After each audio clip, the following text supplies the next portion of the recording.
So, thanks to Alex for giving us the chance to talk today about the SPAACE project, which aims to investigate speech perception by autistic adults in complex environments.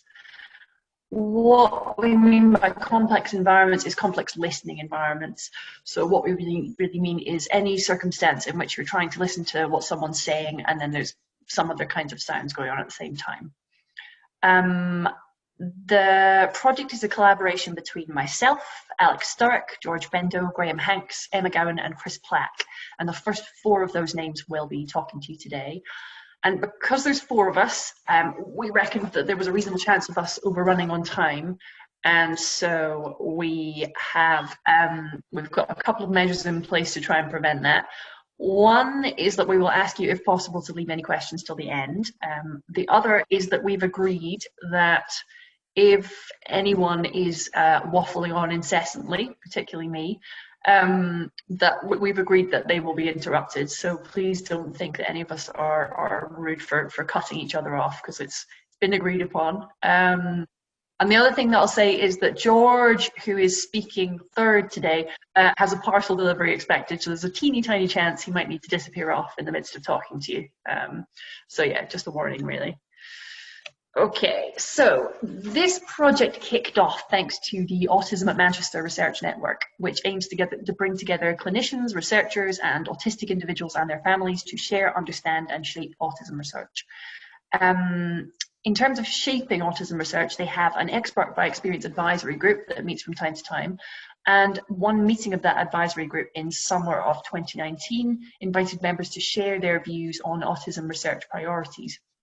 And two of the members, George Bendo and Graham Hanks, independently identified speech perception in background noise as being a potential beneficial target of future autism research. So then Alex Sturrock got those two together with the rest of us, and that's ended up leading to formation of our project team. Our first task, naturally, was to have a look at the existing evidence in the literature. What that indicated to us was that there's very compelling anecdotal evidence of speech perception difficulties amongst autistic people, but the empirical evidence that exists at the moment is somewhat opaque. There's a lot of fairly inconsistent reports. The evidence that does exist is often quite weak. And we consider that is perhaps not terribly surprising when you look at the constituent studies. So these studies are generally, although not absolutely always, underpowered, often with under 20 autistic participants in each one. There's rarely any correction for multiple comparisons, so effects that are reported often aren't terribly convincing when you look at the detail. The hypotheses involved in these studies are often not sufficiently shaped by autistic experience. And what we mean by that is that when you look at the papers that report these studies, often they'll have an introduction that just refers very generally to autistic people having difficulty with speech perception or difficulty with auditory perception. And then they jump pretty rapidly from that to a very specific auditory test without there being terribly obvious rhyme or reason to why we've moved from a very general observation to a quite specific measure. Related to that is the issue that oftentimes the listening conditions used are isolated, not integrated. So you'll have one study over here that's looking at word perception in the presence of two-talk or interference in kids, and then over here you'll have a study looking at sentence perception, closed set sentence perception in background babble in adults. And then when you're looking at the differing results of these studies, it's pretty hard to figure out what's going on because you're comparing apples with oranges. Finally, it's pretty much always the case that the data collection methods don't seem to have been designed and refined specifically to suit the needs of autistic participants. And so it's often unclear whether the limiting factor on performance in these speech perception measures actually is inherent speech perception ability or other extraneous factors. So the aims of our project then have been to shed light on autism-related differences in speech perception by adopting a highly collaborative approach, by paying detailed attention to autistic experience, by developing listening tasks and research hypotheses based on autistic insight, by inviting autistic people to inform and critique every aspect of our research methods, and by conducting adequately powered research.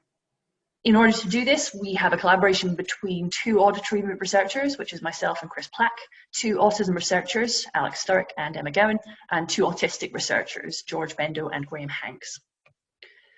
As an overview of the project then, the self-report phase came first, and that was conducted in summer of this year just gone by. The purpose being to generate research hypotheses via two studies conducted in the summer, a semi-structured interview involving a very small sample and an online questionnaire involving a much larger sample. And we are hoping to obtain funding to move on to the laboratory testing phase, which will involve research questions and methods based on our existing self-report data. And we've sought funding from UKRI for that, with a decision expected this month. First up was our semi-structured interview. This involved a small sample of 9 participants, none diagnosed with hearing loss. All underwent an interview lasting less than an hour, addressing 3 broad areas. The first was hearing abilities and difficulties. Second was response to any hearing difficulties, and third was views on hearing research. And the resulting data were thematically analysed by myself, Alex and Graham. The themes were then reviewed by George and Chris, and what came out of that was 6 themes divided into 28 sub-themes and 73 tertiary themes. So this slide summarises the themes and sub-themes. We are not going to take you through all of the tertiary themes because it was just getting kind of silly in terms of numbers. And I'm also not going to read these out aloud. What I'll do is I'll leave them on the screen for you all to have a read through yourselves whilst I wind up talking and then hand over to Graham. Graham is then going to take you through a few of the sub-themes and tertiary themes, just a few select ones, along with the associated quotes from some of the autistic participants who took part in the interviews. So I'm going to mute myself and hand you over to Graham, but he will give you a moment or two to carry on reading through these. All right, thank you.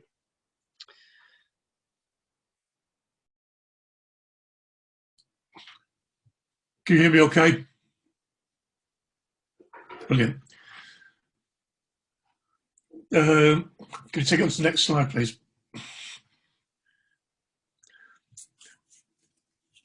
Before I start reading out the anomalies, it might be useful to understand what happens in a listening situation where there's no problems and everything's perfect. You hear somebody speaking, you orient to that person, that places them in the middle of your audio field and your visual field so that your brain can then ignore anything that comes to the left or right, it only concentrates on what's to the front. And you also combine visual gestures, lip movements, all that sensitive information is combined in the brain to help you decode what that person's saying. Unfortunately, in autism, that has a tendency to go very wrong, which is what we're going to look at now with these themes we discovered. First one, which was quite interesting, is that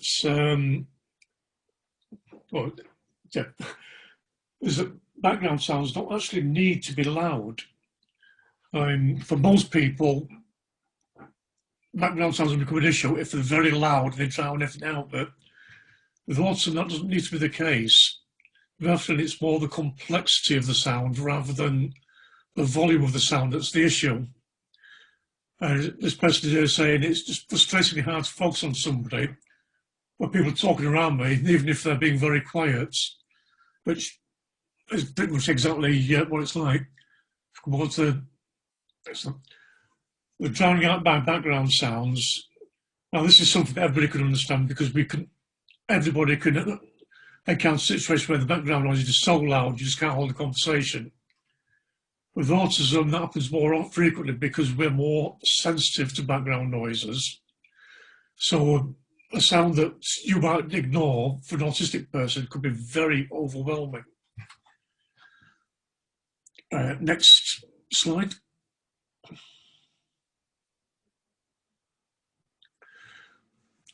Difficulty orienting to target voice. This comes back to what I was saying before. You recognise somebody's talking and you orient on that person so that you can optimise yourself for listening. But if you don't know which person is talking, how do you orient on them? You've got somebody talking here, somebody talking there, somebody talking in the middle. And autistic people have difficulty deciding which of those people is talking. So that then makes it very hard to orient on what the other person is saying. And so then your brain is trying to figure out half the different conversations at once to try and determine who's saying what. Next slide. Auditory overload. Loud and complex sound values causing discomfort overload. It says here, I'm not afraid of the crowd, I'm afraid of the noises of the crowd. And again, this goes back to what I was saying before, we have a much lower threshold for audio discomfort. So sound levels that ordinary people might take for granted, we can find very discomforting, and that increases stress levels. It's basically makes listening very difficult. Now we're going to go on to contributing factors. These are the things that exacerbate those problems.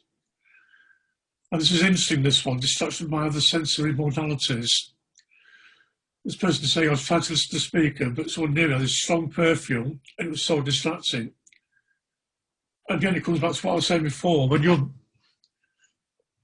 talking to somebody, you're not just taking in their voice, you're taking in the visual aspects, the body movements, and if you're taking in too many sensory input, your brain simply can't figure out one thing out from the other, and it becomes very difficult for us to separate the smells, sights and sounds from the voices. So sensory distraction is a very big issue for a lot of autistic people. If we want to influence the social cognition and inference. So there's this person saying, is I'm looking at other people's reactions, trying to pick out whatever words I do here, and trying to infer what's being said or what's going on. Using a lot of situational clues and visual clues, trying to figure out exactly what's happening. So sometimes a little bit late with my reaction, so I'm not getting it right away. And this definitely happens a lot with me, I can tell you. Usually forever trying to second guess what people are saying, and half the time you get it wrong. Because again, your brain can't process that information. Was it compounding factors? Could go to the next slide. Lack of understanding of difficulties. Obviously, if you're having difficulty holding a conversation, that can have an impact on how people interact with you. So, for example, your communication partners, you could come across as not paying attention, not listening. And if you complain about the noise levels, people don't understand because they don't appreciate how much more difficult those sound levels are for you compared to what they experience. It's all about relative experience, really. And it says here by itself, there's no actual quotes there, but basically, if you've grown up, always experienced the world that way, you don't realise that other people experience it differently. So you think everybody has that overload experience, that they've got to be bombarded by all those sounds. So you just assume that it's you that's defective because you can't cope with all those sounds, when in reality, other people don't actually hear what you hear. And that's a big issue for studying this situation, because people don't actually know they have a problem in the first place. And with clinicians, this person is talking about going to an audio clinician, being told, no, there's nothing wrong with your hearing, which is, of course, is understandable, because they're just looking at your physical ability to hear and not the cognitive aspects of it. So yes, your hearing may be perfect, but that doesn't necessarily mean to say that you can hear what people are saying to you.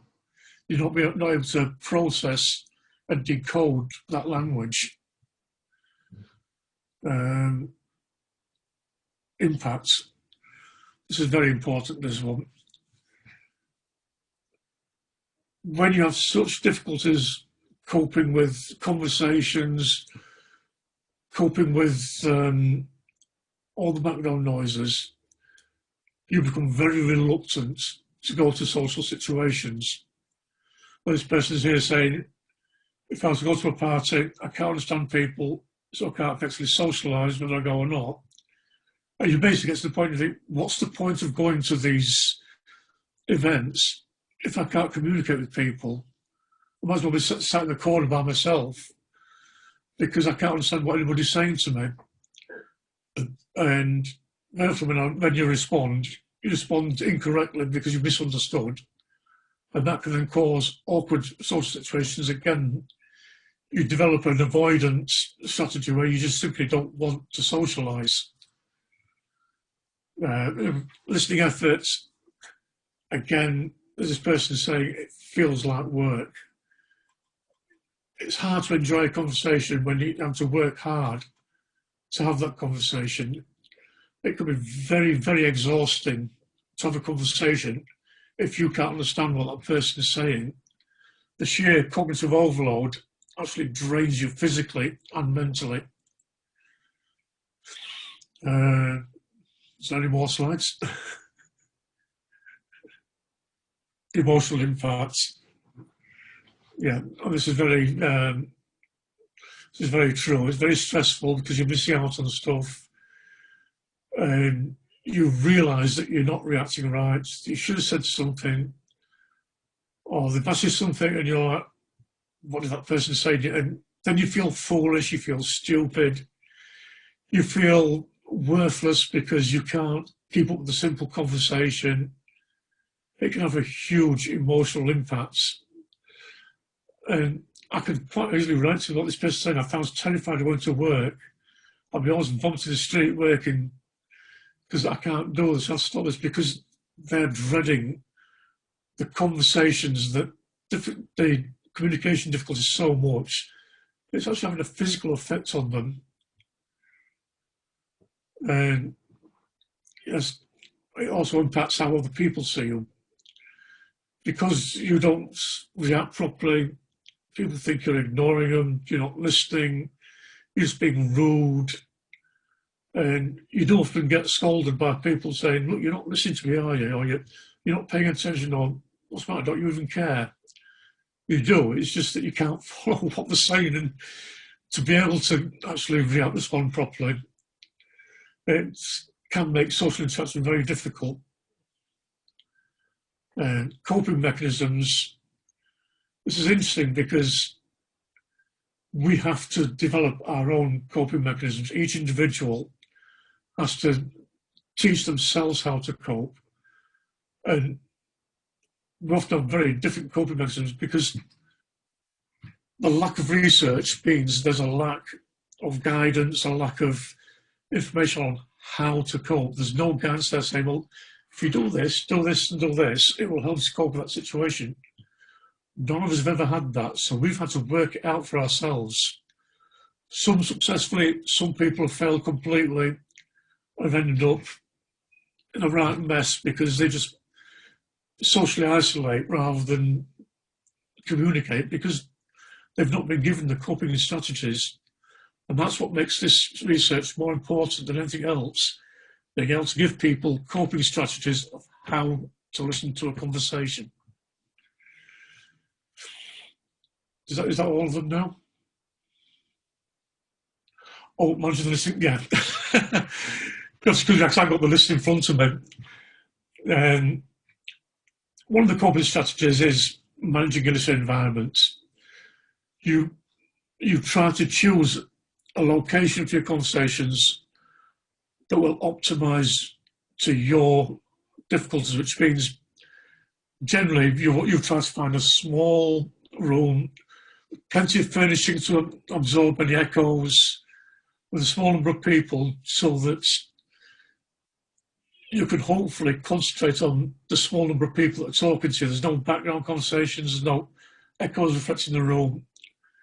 So that's one coping mechanism. Improving audio quality. This person's talking about wearing high fidelity earplugs, but they're also very high quality earphones, listening systems. There's Roger do Phonak do a system called the Roger Pen, which I use myself, and it beams the lecturer's voice directly into your hearing aids, so you don't have all the background noise. It's developed for people with hearing difficulties, but it's also extremely useful for people with autism. Okay. Thanks so much, Graham. That's great. I'm going to hand over to George Bendo now, who's going to look at the internet survey. So there were, this was a survey which I think Hannah led the design of, but I ended up doing most of the analysis and the results that came back. Ultimately, there were 79 participants who gave usable responses. There were a few people who didn't meet our criteria, a couple of people who didn't specify they had autism diagnoses, were seeking diagnoses, and a couple of people who specified that they had hearing loss issues. Surprisingly, 2/3 of the sample indicate that they were female. I even had to go back and double check this last night to make sure that was correct, but yes, it's correct. There were 19 multiple choice questions, 3 open-ended questions, and the analysis on the open-ended questions is still ongoing. We need to do a formal matching themes or formally match responses to themes that we've adopted. Okay, next slide. This was from the multiple choice questions, potentially one of the most interesting results from the entire survey. It asks the participants how easily they can understand a one-on-one conversation in various listening environments, which are sorted by column, where you have a quiet environment on the left. The second column lists moderate and loud mechanical noise. The third column lists moderate and loud music in the background. And then the fourth column lists moderate and loud conversation. So either 1 or 2 people talking or many people talking. And if you look at the bar graphs, and we also have the statistics to show this, an autistic person trying to hold a one-on-one conversation when there are a couple of other people having conversation in the background has as much difficulty understanding that conversation as when they are in the situation where there is very loud music or very loud mechanical noise in the background. So just 2 other people having a conversation to an autistic person is like having extremely loud background noise, and makes it much more difficult for them to understand the conversation. And it gets much worse when autistic individuals are trying to understand a conversation in a very crowded environment, as you can see by that graph in the bottom right corner. Next slide. This just asks the participants if they felt like the same situations caused them greater difficulty compared to other people. And if you look at the right column, which again corresponds to trying to understand the conversation while other conversations are going on in the background, you can see that people, the autistic respondents, had the sense that they were having much more difficulty than their peers in terms of being able to follow the conversation. Whereas you don't quite get the sense from the bar charts in the middle that autistic people feel like they're having quite as much difficulty. They're still having difficulty compared to their peers following a conversation when there's mechanical or music background noise, but it's not as problematic as when there's conversations in the background. Next slide. This discusses how respondents just indicated how their listening difficulties impacted their everyday lives, and everyone more or less indicated that yes, their listening difficulties did impact their quality of life. There are 5 different categories there. Listening difficulties stop people from doing anything. Listening difficulties affected person's education or career. There were a couple of the open-ended responses where people explicitly indicated that they had to leave certain jobs or they avoided certain jobs because of their limitations with understanding spoken conversation. The listening difficulties affected people's social lives. That's kind of obvious. Some people indicate that they try to avoid certain interactions with people, such as going to sporting events or going to restaurants, just because they would have problems with the conversations, or they avoid certain locations because there are too many, the crowds are too large and they wouldn't be able to understand conversations there. And ultimately, this comes down to the fact that this affects people's individual perception of themselves, and it affects their sense of how they're perceived by their peers. Next slide. This just summarizes what I said a couple slides back, but basically, even if there's just one other conversation going on in the background, this will impact autistic individuals' abilities to understand their conversations in the same way as if there was very loud music or very loud machinery in the background. Next slide. So we asked a couple of open-ended questions which got very similar responses, and in effect we were treating the responses as though they're both these questions as though they're responses to one question. There is a lot of overlap between the types of responses we got from these two open-ended questions and what came out of the interview data. But there are a couple of interesting differences. Next slide. So yeah, just as a couple of examples of these types of things. So in terms of multisensory interactions, there are some situations where people described how strong smells or bright lights seemed to affect their ability to understand conversations. And this is just a multisensory processing type of issue. Also, one thing which quite a few people mentioned unprompted to some degree in the questionnaire is that they use earplugs as a way to help them filter excess noise in the background, or to manage volume levels from the background as well. Actually, something like around 10% of the people who did the survey kind of mentioned earplugs. Next slide.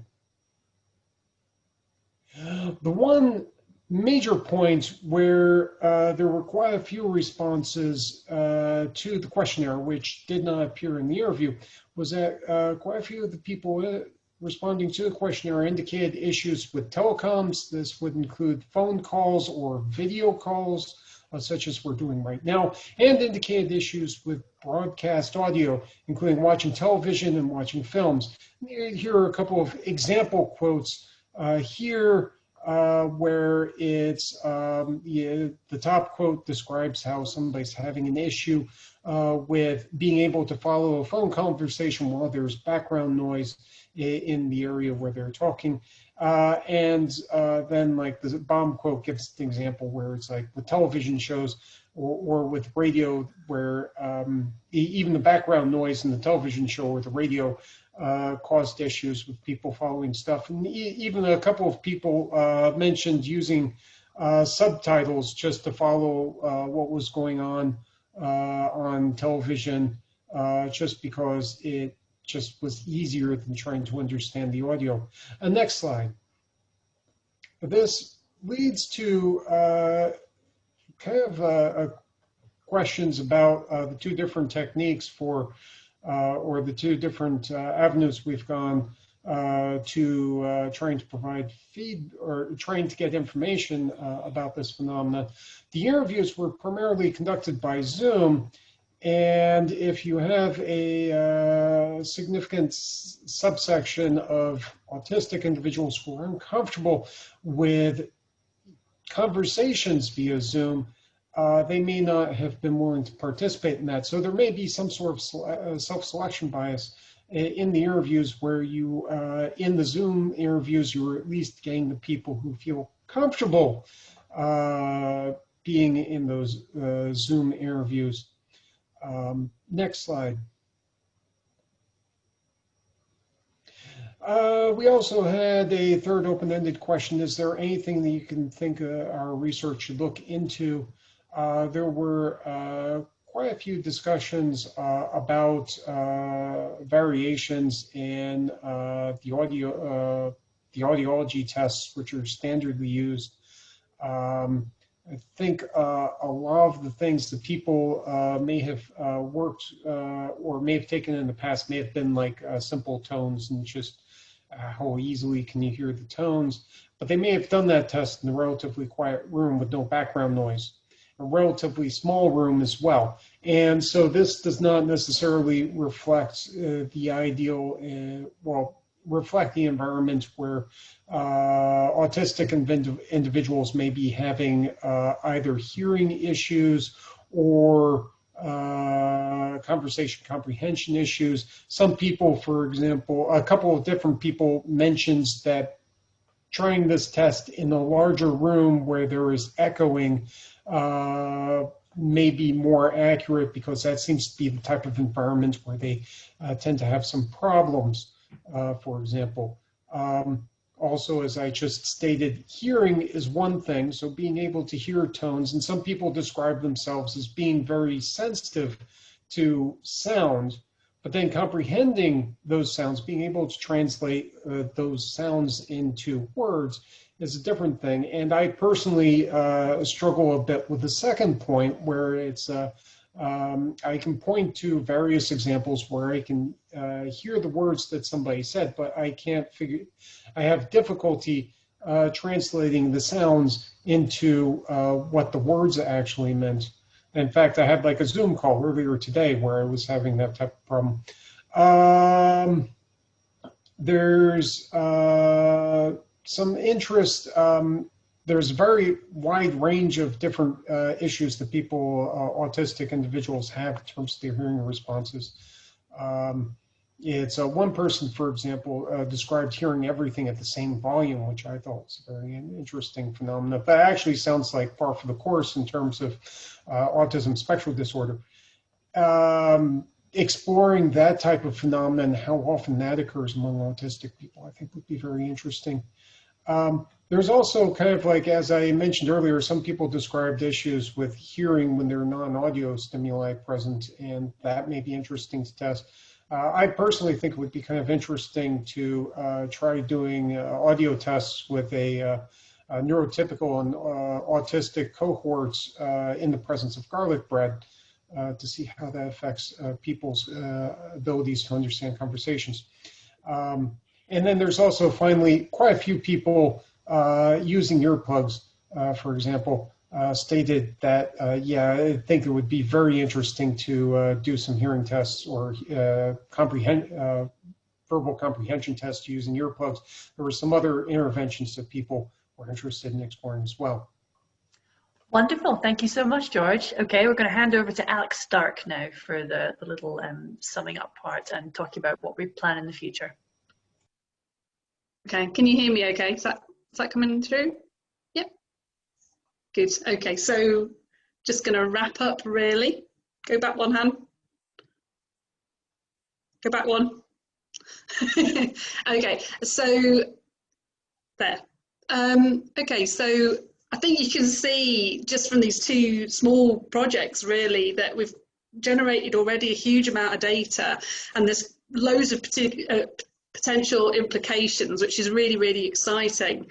I suppose, well, I'll just run through some of our highlights and then talk about what we would like to do with some of this. But one of the most important things, I will mention this a few times, is that because this project was generated by George and Graham autism community members, we have had unsurprisingly huge amounts of community response, and it's resonated greatly with lots and lots of people.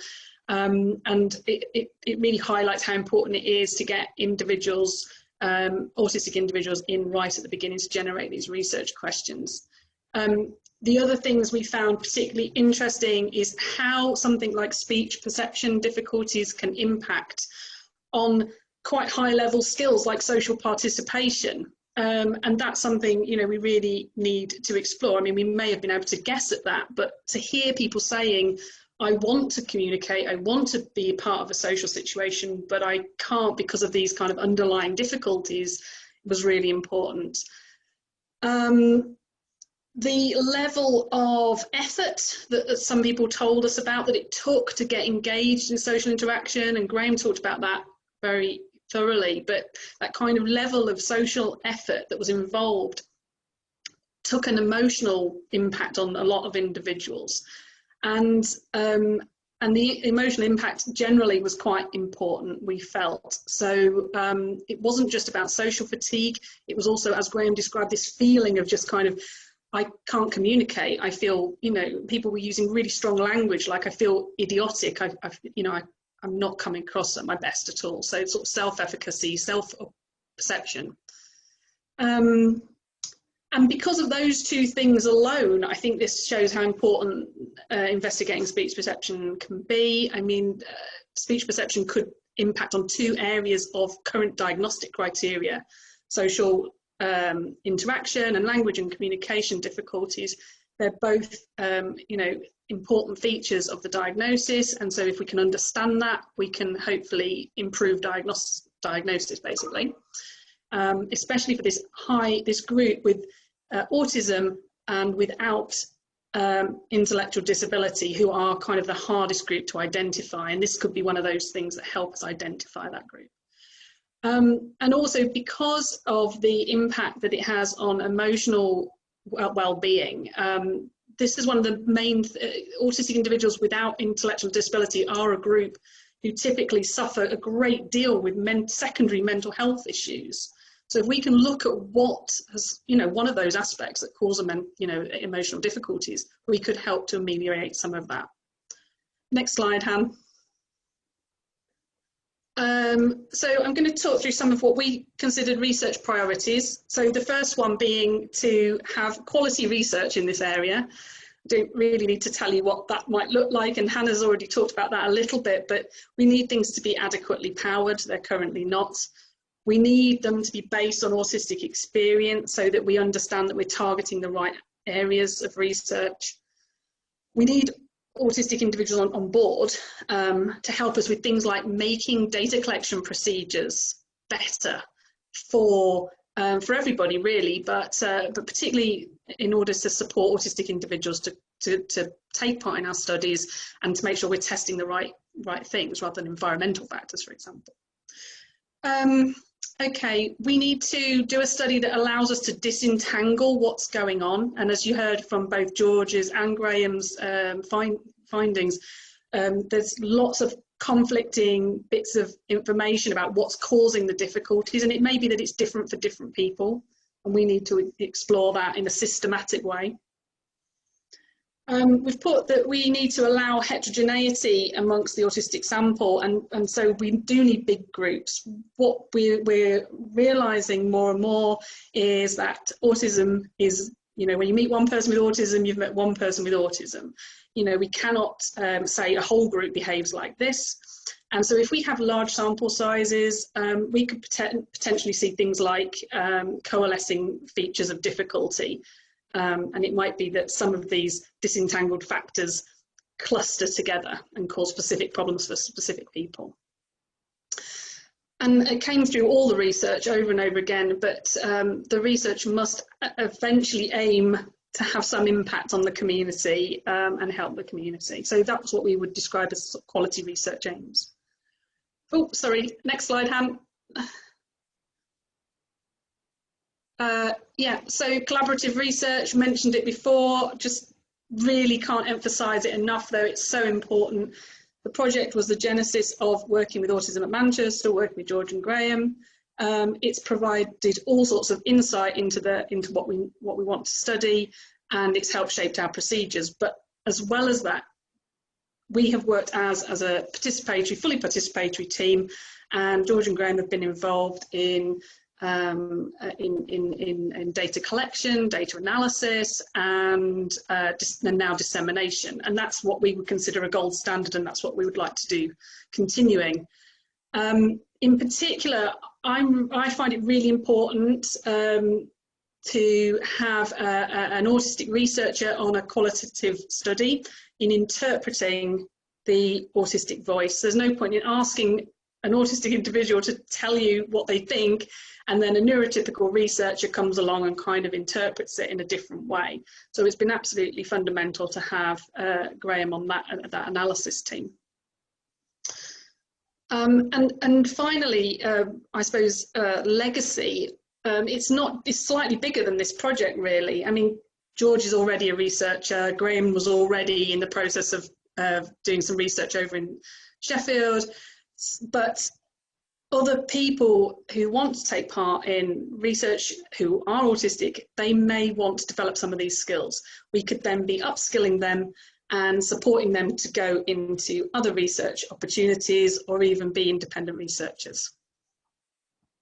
Okay, next one. Hannah has talked about that a little bit, so I won't go into too much detail. But one thing we have done is we put together this proposal for the UK Citizen Science Award, and it's parallel studies. One looking at laboratory test speech perception measures, one looking at online speech perception measures. With the idea being that the lab study would allow us to disentangle all the different features. We'd be able to do a bigger range of test measures, and the online study meaning that we could get out to a wider population. And if I'm not wrong, Hannah, we'll be using your online test measure that you were developing. Okay, but the other thing, because it's a UK Citizen Science Award, it builds in community engagement all the way through. So it's hitting those targets as well. Right, fingers crossed for that.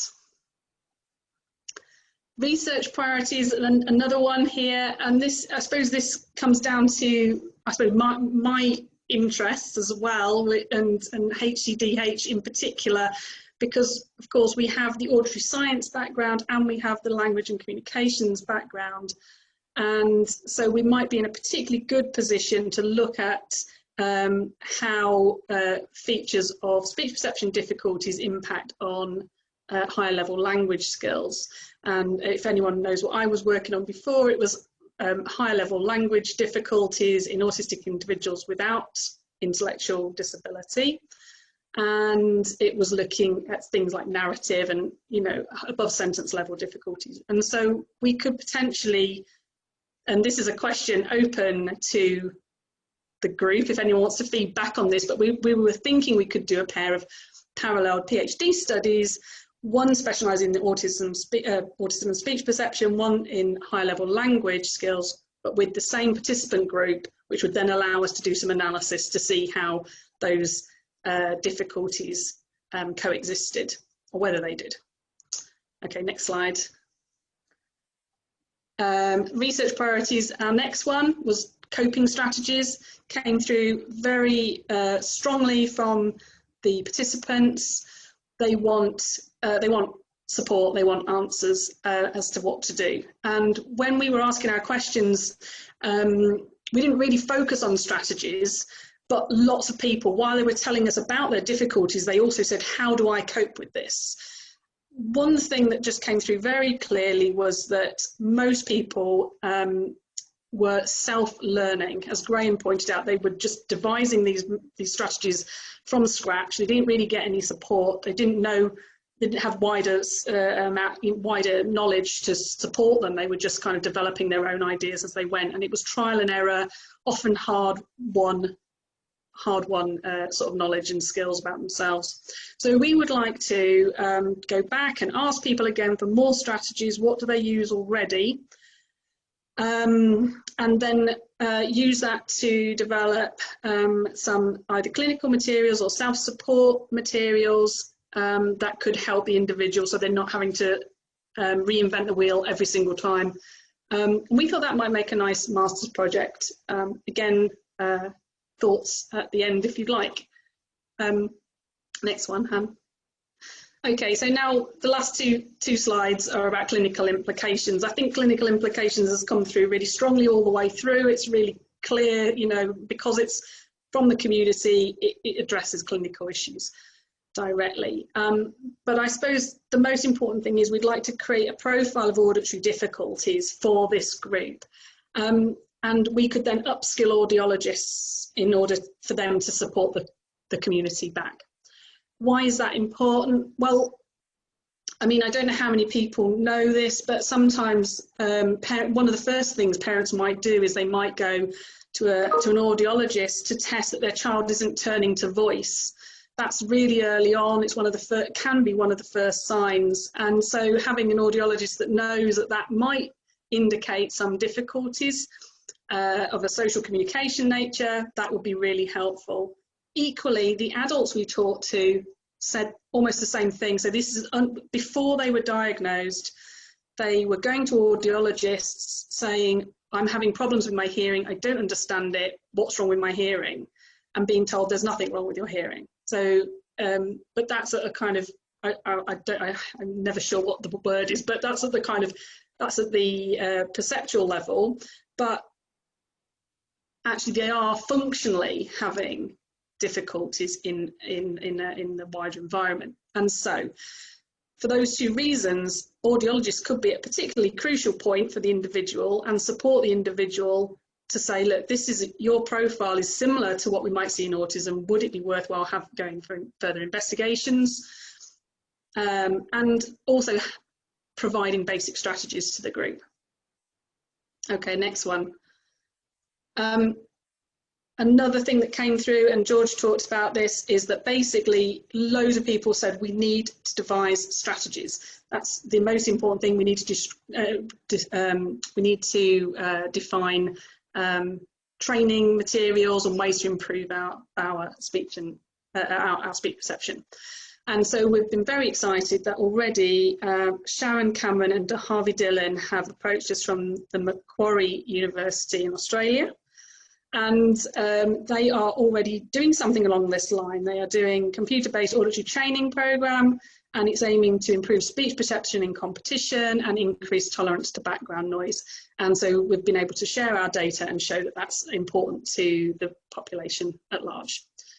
And then my last slide, I just want to go right back to Autistic Voice, and we have Lena here, who is an autism advocate generally. She's an autism researcher at the University of Manchester, and she's on the steering committee for autism at Manchester as well. And when Hannah and George presented their findings to Autism at Manchester last year, this was her comment. I know hundreds of autistic people, and difficulty with auditory processing and background noise is the only universal characteristic I have been able to find, which I think kind of sums up how important it may be. And yeah, I'd like to thank all of these people for their support.